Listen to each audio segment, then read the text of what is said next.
Approximate under root of 45 to hundreds place, यानी कि हमको इस अंडर रूट ऑफ 45 का वैल्यू बताना है, यानी कि वो कौन सा नंबर होगा जिसको मैं 2 बार खुद से मल्टीप्लाई करूँ तो मुझे 45 मिल जाएगा।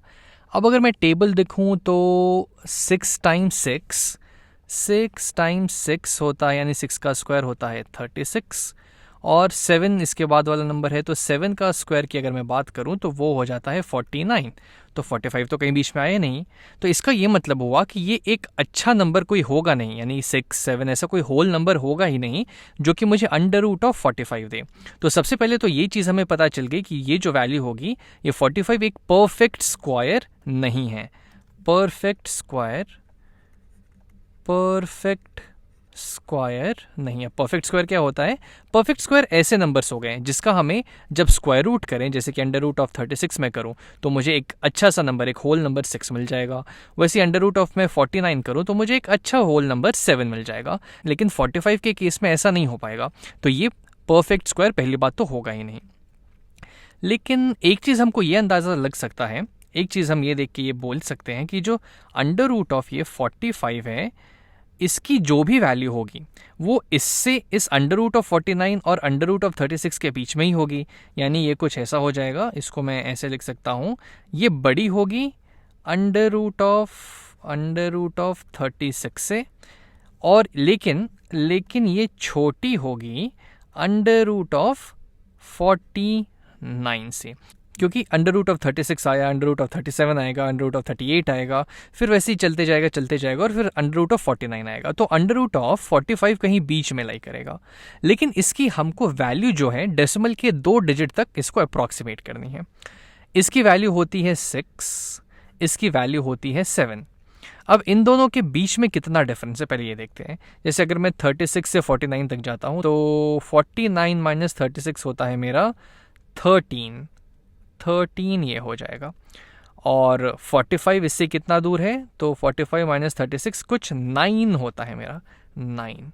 तो ये एक अप्रॉक्सीमेट तरीका होता है पता करने का कि इसका एक रफ वैल्यू कहाँ होगी, मतलब इसकी एक रफ वैल्यू क्या होगी जो हमको ये डेसिमल दे देगी। पहले तो मैंने क्या किया, इसके जो नियरेस्ट परफेक्ट स्क्वायर थे उसका मैंने वैल्यू लिखा, पहले देखा कि इन दोनों के बीच में कितना गैप है 36 और 49 के बीच, तो वो 13 आ गया, और फिर देखा कि जिसका वैल्यू हमें निकालना है वो इससे कितना दूर है, तो ये मुझे 9 आ गया। तो चलिए हम अगर 9/13 की वैल्यू निकालें, ये हमें एक रफ वैल्यू देगा। ये कोई एग्जैक्ट तरीका नहीं होता स्क्वायर रूट कैलकुलेट करने का, बस एक अप्रॉक्सीमेट तरीका होता है कि आपको अगर ऐसे क्वेश्चंस मिल जाए तो आप एक रफ आइडिया लगा सके।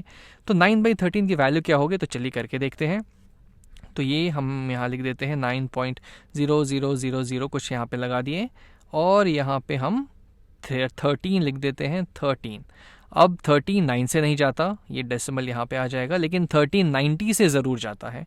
तो 13 5 65, 13 6 होता है, 6 3 18, 1 कैरी, 6 1 6 और एक 78। इसको अगर मैं सब्ट्रैक्ट करता हूँ यहाँ पे तो मुझे मिल जाएगा 12 यहाँ पे आ जाएगा, और ये 0 यहाँ पे नीचे कैरी हो जाएगा।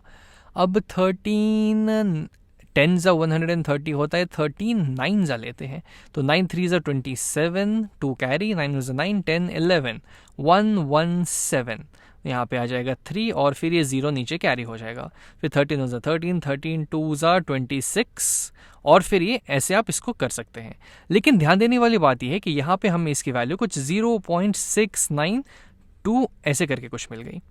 तो चलिए हम एक काम करते हैं, अब मुझे पता है कि इसकी जो वैल्यू है 6 और 7 के बीच में लाई कर रही है, तो हम यहाँ पे लिख देते हैं इसका पहला नंबर 6, और ये हमारी वैल्यू आई है 0.692, यानी इसको मान लेते हैं कुछ 0.7, इसको राउंड ऑफ करके हम 0.7 मान लेते हैं। तो 6 में अगर मैं 0.7 ऐड करूं तो मुझे मिल जाएगा 6.7, यानी कि अंडर रूट ऑफ 36 6 हुआ, अंडर रूट ऑफ 37 कुछ 6 पॉइंट समथिंग होगा, अंडर रूट ऑफ 38 फिर 6 पॉइंट समथिंग होगा, वो 6 पॉइंट समथिंग ही होते रहेगा जब तक कि हम 49 तक पहुंच ना जाए, क्योंकि 49 खुद होता है 7, तो इससे पहले जितने भी होंगे वो तो 7 से छोटे ही होंगे। इसके बाद आपको 7.1 या 7.2 या जो भी हो आपको मिलते जाएगा।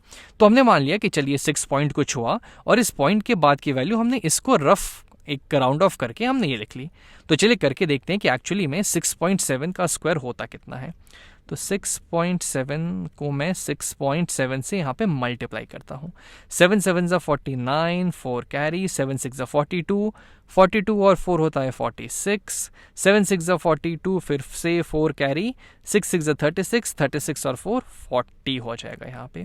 तो हमारी वैल्यू क्या आ जाएगी, दोनों को मैं ऐड करूँगा तो, और यहाँ पे 0 तो है ही, 9, 6 और 2 8, 4 और 4, और यहाँ पे 2 डेसिमल है टोटल, 1 2, तो 1 2 यहाँ पे हम 2 डेसिमल बाद एक यहाँ पे डेसिमल लगा देंगे 2 प्लेस के बाद, तो 44.89 आ गया। लेकिन हमको तो 45 चाहिए। हाँ, इसके बहुत नज़दीक हैं लेकिन थोड़ा कम है, तो हम थोड़ी सी और मेहनत कर लेते हैं। यहाँ पे 6.7 से हम थोड़ा सा और आगे बढ़े, क्योंकि हम ज़्यादा आगे नहीं बढ़ सकते हैं। ये हमारा ऑलमोस्ट यहाँ पे हम पहुँच चुके हैं। तो मान लीजिए अगर मैं यहाँ पे ले लेता हूँ कुछ 6.71 ले लेते हैं, मान लीजिए यहाँ पे 6.71 कर दिया हमने इसको।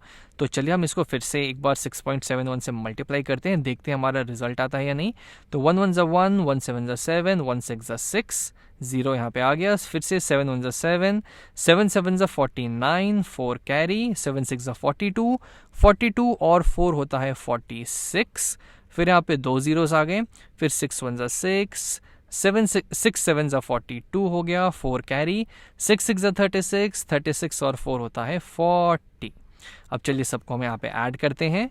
तो 1 7 और 7 14, 1 कैरी, 9 और वो 1 कैरी हो जाएगा 10, 10 और 12, 6 + 6 12 होता है, तो 10 और 12 हो जाएगा 22, 2 यहाँ पे कैरी हो जाएगा, तो 6 और 2 8 + 2 10, 0 1 कैरी, यहाँ पे आ जाएगा 5 और ये हो जाएगा 4, और यहाँ पे 1 2 3 4 टोटल 4 है डेसिमल के बाद, तो 1 2 3 4 यहाँ पे हम डेसिमल लगा देंगे। तो ये हमें दे देगा 45.0241, जो कि 45 के अंडर रूट के बहुत करीब है। यानी कि जो 45 का अंडर रूट होगा उसकी एक अप्रॉक्सीमेट वैल्यू, एक राउंड ऑफ वैल्यू कुछ 6.71 ली जा सकती है।